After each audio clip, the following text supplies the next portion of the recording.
نحمده ونصلي ونسلم على رسوله الكريم وعلى آله وصحبه أجمعين. أما بعد فأعوذ بالله من الشيطان الرجيم. بسم الله الرحمن الرحيم. ومن يعظم شعائر الله فإنها من تقوى القلوب. صدق الله العلي العظيم. محبت کے ساتھ ایک مرتبہ درود شریف پڑھ لیجیے. اللهم صل على سيدنا مولانا محمد وعلى آله وصحبه وسلم. الصلاة والسلام عليك يا رسول الله وعلى آلك وأصحابك يا حبيب الله. محترم حضرت مولانا پیر محمد افضل صاحب قادری،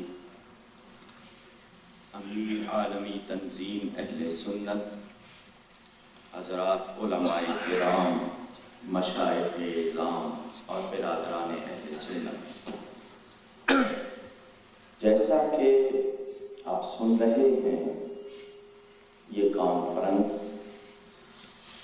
مخدومہ کائنات حضرت سیدہ طیبہ طاہرہ حضرت آمینہ بنت وہب رضی اللہ تعالی عنہا کے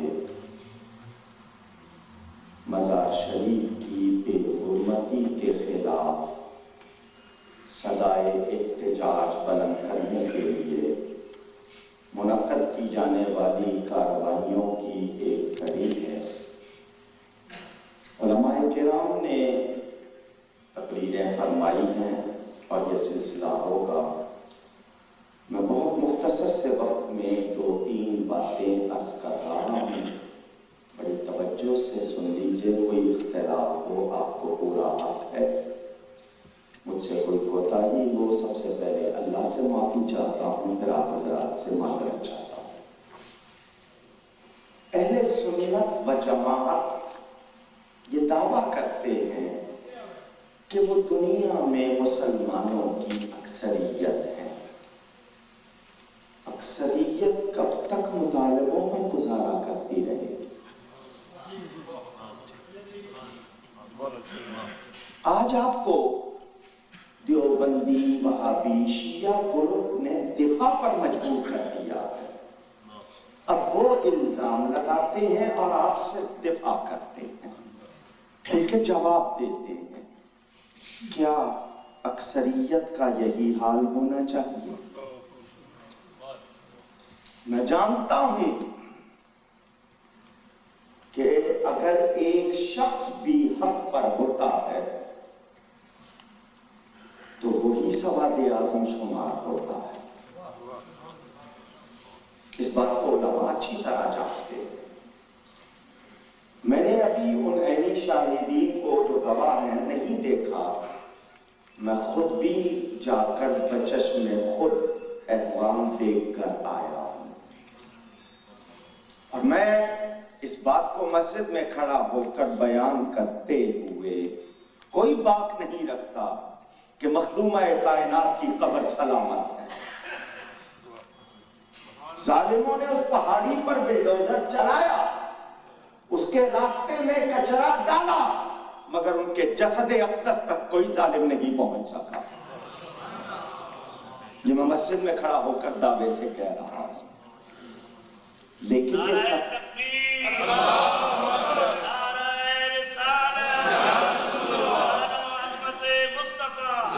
ایک سنی کی حیثیت سے میرا ایمان ہے کہ اگر ان کے جسد تک ان ظالموں کا ہاتھ پہنچتا دنیا میں قیامت آ جاتی.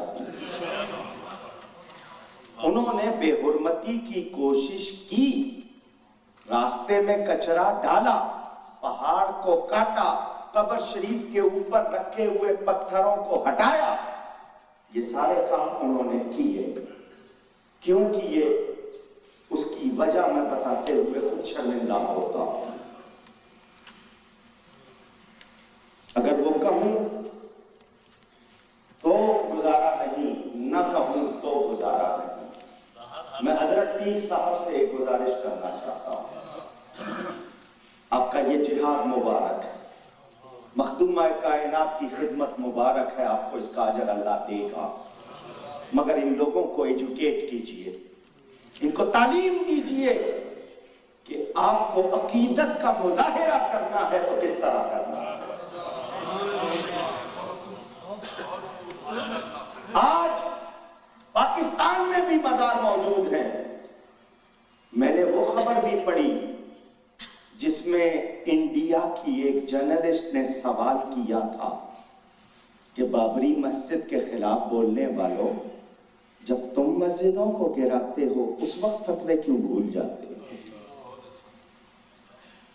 نواز شریف نے لاہور میں کتنی مسجدیں گرائی ہیں، علماء نے فتویٰ دیا تھا.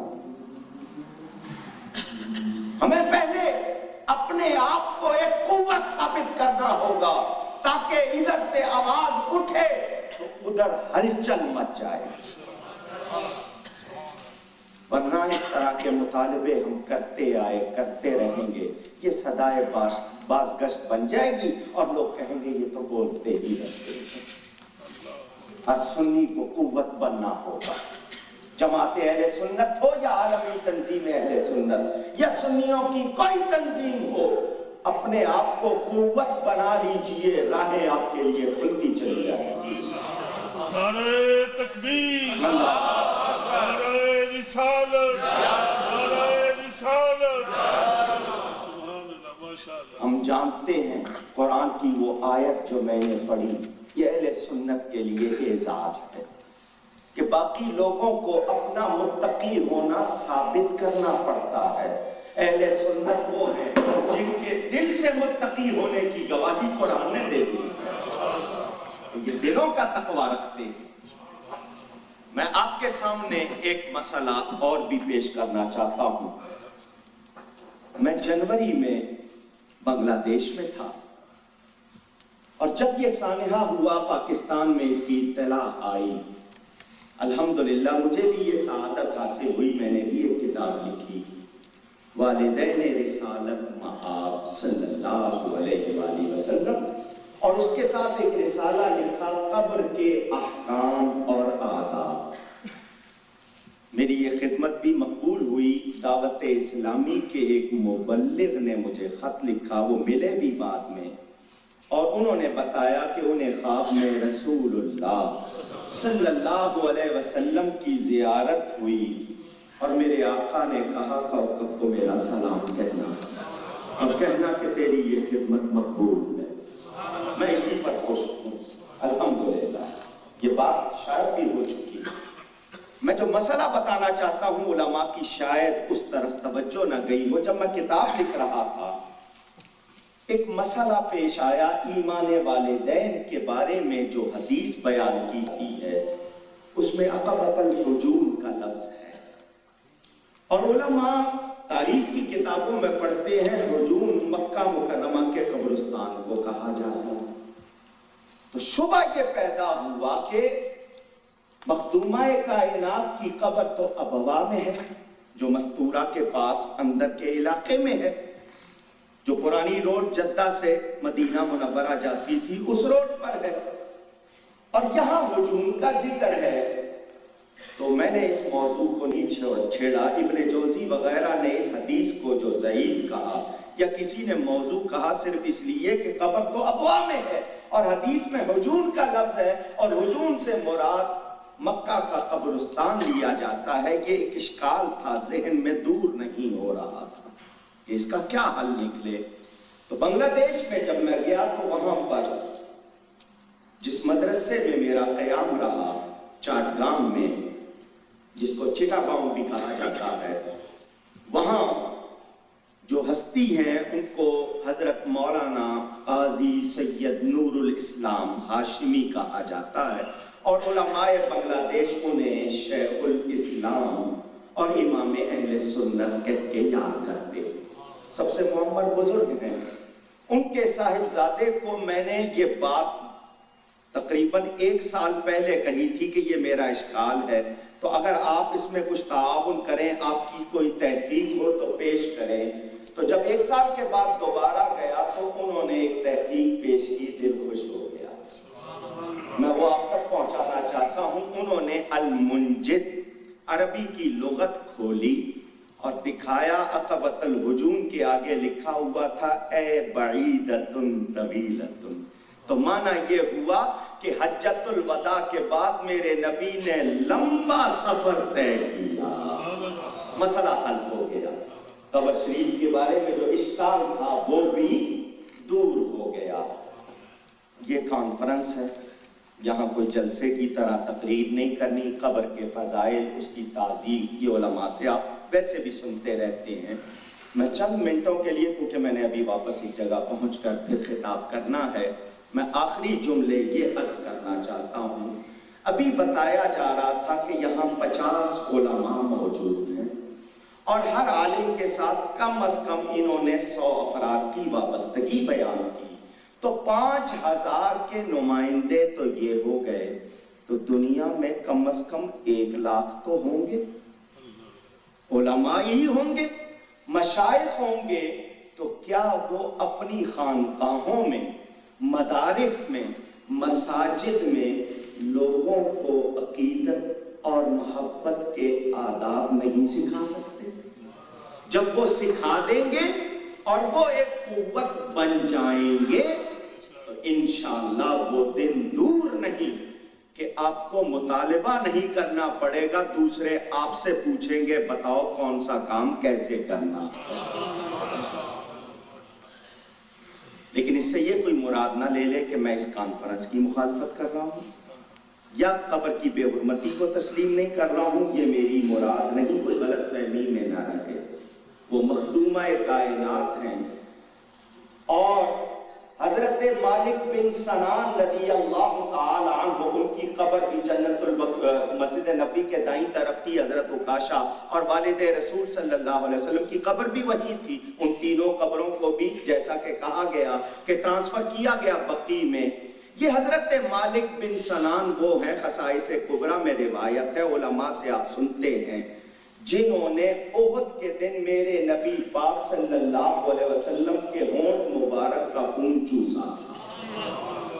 روایت آپ نے سنی ہوئی ہے کہ یہ آئے اور عرض کی کہ مجھے اجازت دیجئے میں یہ خون بند کر دوں۔ فرمایا کیسے کرو گے؟ تو صحابی نے عرض کی حضور اجازت دیجئے، اور پھر دیکھیے اجازت ملی، انہوں نے لب مصطفیٰ صلی اللہ علیہ وسلم اپنے ہونٹوں میں لے کے چوسنا شروع کر دیا۔ آج میڈیکل سائنس بھی کہتی ہے جہاں سے خون نکلے اس جگہ کو دبایا جائے، خون رک جاتا ہے۔ انہوں نے وہ چوسا، اتنا چوسا کہ وہ جگہ سفید ہو گئی، خون رک گیا، خون ان کے منہ میں آ گیا۔ نبی پاک صلی اللہ علیہ وسلم نے فرمایا اسے تھوک دو، پھینک دو، وہ گھونٹ بھر گئے اور کہا آپ کا خون اور پھینک دو؟ یہ تو نہیں ہو سکتا۔ تو انعام کیا ملا؟ فرمایا من اراد ان ینظر رجل من اہل الجنت فلینظر الی ھذا، کہ تم میں سے کوئی اگر کسی جنتی مرد کو دیکھنا چاہتا ہے تو اس کو دیکھ لے۔ اللہ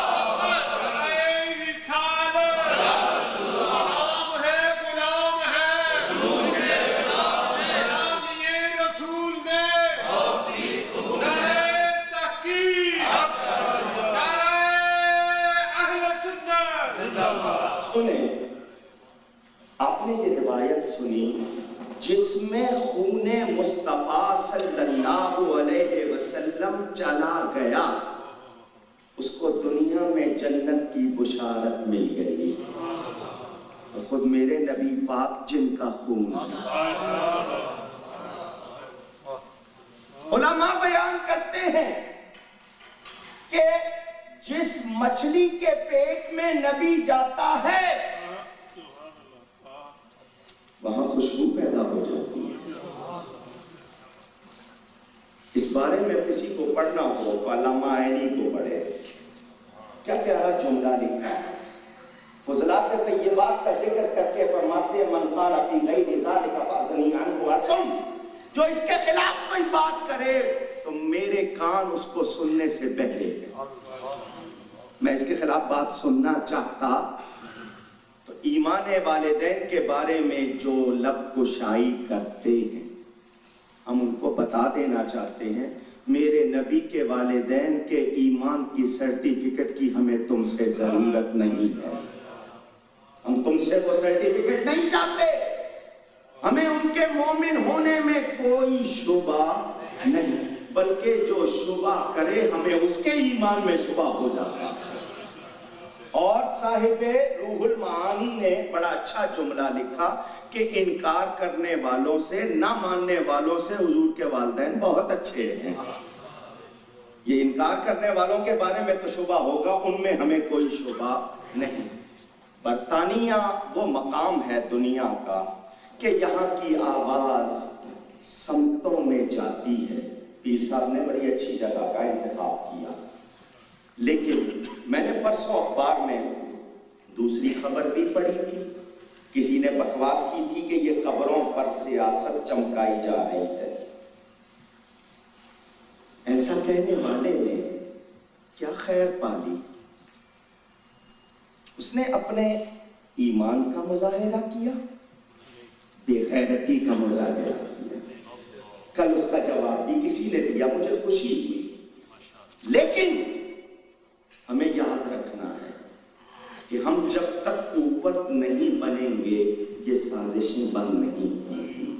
میں ان سب علماء کی خدمت میں بھی ادب سے یہی گزارش کروں گا کہ آپ اپنی منصبی ذمہ داریوں کو پہچانیں اور لوگوں کو یہ سکھائیں کہ ہم احتجاج بھی کرتے ہیں تو ہمارے احتجاج میں ایک طریقہ، ایک سلیقہ ہوتا ہے۔ ہم تخریب کار نہیں، دنیا نے دہشت گردوں کو، تخریب کاروں کو پہچان لیا ہے، بے شک وہ بے نقاب ہو چکے ہیں۔ اہل سنت تو ہیں ہی تعمیر والے، اور مخدومہ کائنات کے تو نام میں امن ہے، ان کے تو نام میں امن ہے۔ تو امن چاہتے ہو تو اس ماں کی تعظیم کی جائے، ان کی کسی طرح بے حرمتی نہ کی جائے۔ اس کانفرنس نے جتنے اور مطالبے کیے، ان مطالبوں سے پہلے اپنی حکومتوں سے اپنے آپ کو منوا لیجیے۔ جب آپ کی حکومت ان سے کہے گی کہ ہمارے زائرین کو تنگ نہ کیا جائے، انہیں غلط لٹریچر نہ دیا جائے، آپ کی آواز سنی جائے گی۔ میں استدعا کرتا ہوں اہل سنت سے وہ اپنے علماء کو مضبوط کریں، وہ دن دور نہیں، انشاءاللہ غلامان مصطفیٰ کی حکمرانی ہوگی۔ والسلام علیکم ورحمۃ اللہ